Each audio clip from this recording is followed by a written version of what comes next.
ስፔክትሮፎቶሜትሪ ይባላል። በባዮሎጂ ውስጥ አስፈላጊ የሆነ መሳሪያ ነው።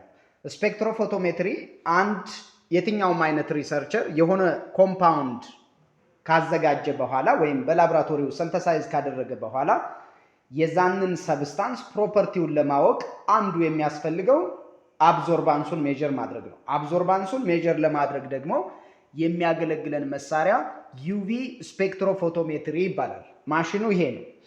የተዘጋጀውን ኮምፓውንድ እዚህ ውስጥ እናስገባዋለን። በኪዩቤት ወይም ደግሞ በሳምፕል ሆልደር እናደርግና እነዚህ ሁለት ቀዳዳዎች አሉ።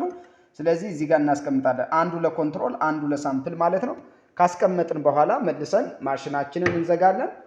ከዛ ከየት እስከ የት ሪድ ማድረግ እንዳለበት እዚህ ጋር እናዝዘውና ፋይናሊ አብዞርባንሱን እዚህ ጋር እዚህ ውስጥ ያስገባነውን ማቴሪያል አብዞርባንስ እዚህ ስክሪኑ ላይ ያሳየናል ማለት ነው። ስፔክትሮፎቶሜትሪ ይሄንን ይመስላል።